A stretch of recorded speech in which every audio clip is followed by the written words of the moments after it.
Ça doit faire à peu près 10 ans que je suis pas venu au stade olympique, mais j'étais ici aujourd'hui pour une des dernières pratiques des Alouettes de Montréal avant leur grand match de demi-finale de l'Est contre les Eskimos de Edmonton. On était ici pour la pratique, par contre, on n'a pas eu la chance d'y filmer. À ce qui paraît, c'est secret, ils ont des jeux secrets. Moi, honnêtement, j'ai pas eu besoin de filmer. Je le sais, c'est quoi leur secret. Ils veulent mettre le ballon dans la zone, dans le fond. Donc, on a eu la chance de s'entretenir avec 5 joueurs, les 5 joueurs québécois de l'équipe pour parler un peu musique. On a gardé la stratégie football sur le terrain. On leur a demandé quand ils se rendaient au gros match, là, un gros match important comme celui de samedi, qu'est-ce qu'ils écoutent dans leur retour pour se motiver? Billy Talent, probablement.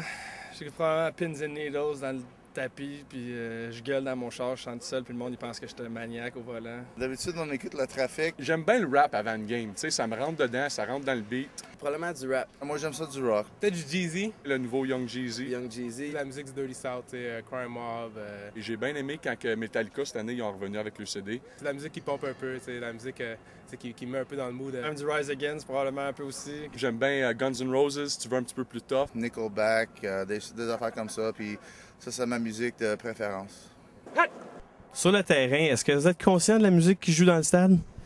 Plus ou moins, honnêtement. Non, pas du tout. Je l'entends toujours, puis des fois qu'il y en met une bonne, c'est sûr que ça me pompe un petit peu plus. Quand la musique qui joue, puis le beat est bon, je vais peut-être danser un peu sur le terrain. La plupart du temps, on a vraiment du focus. On jase, on parle entre moi et mes coéquipiers. On écoute la musique, c'est sûr, ça fait partie du spectacle. Moi, Étienne puis M. Proulx, on a fait un petit leurre de gloire et puis on a chanté Footloose. Et à chaque fois que cette chanson-là elle vient, des fois, tu sais, je commence à chanter un peu, là, je regarde alentour, je regarde Proulx, là, tu sais, tu chantes dessus, toi et tout, là. Je te dis qu'il y a un de tes coéquipiers qui partait une nouvelle carrière de chanteur, tu dirais que c'est lequel? Quelqu'un qui chante tout le temps, probablement Avon Coburn. Je dirais que c'est terrible quand il chante, mais au moins il chante, tu sais, il essaye. Il y a bien des rappers dans l'équipe, là, les Américains aiment bien ça rapper dans le vestiaire. Là. Fait que qui je dirais donc? Éric Deslauriers, il fait rocker un petit peu. Honnêtement, ça serait peut-être Davis Sanchez. C'est un gars qui a beaucoup de charisme. Il est bon, il aime ça avoir de l'attention sur lui. Peut-être Khalil Carter. Ouais, je pense qu'il aime ça chanter. Puis je pense qu'il a une voix qui est passable. Il n'y en a pas un qui est bon.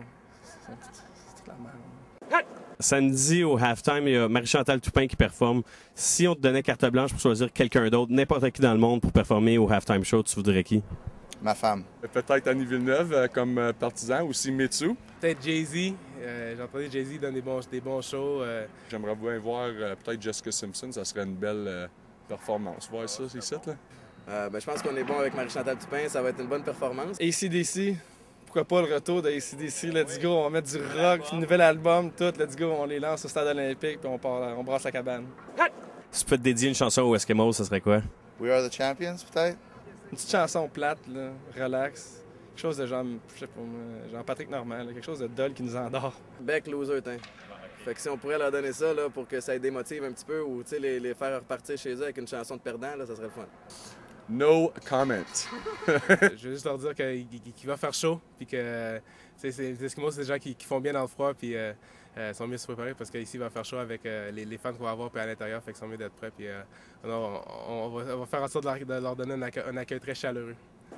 Finalement, un peu football. Quand vous allez gagner samedi, parce que vous allez gagner, vous espérez affronter les Lions ou les St. Peters au gros match?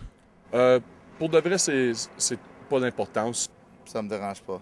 Honnêtement, là, regarde, on pense vraiment pas à ça. Ça serait sweet d'avoir une opportunité de rejouer contre Calgary, mais les Lions ont toute une défensive, fait qu'on sait jamais ce qu'ils sont capables de faire. Il faut vraiment garder la confiance en nous et puis pas nous battre nous-mêmes. Donc, on joue contre les Alouettes en fin de semaine. Puis si on fait notre affaire, on devrait être victorieux. Et puis, qui que ce soit, Lyon contre Calgary, on s'en fout.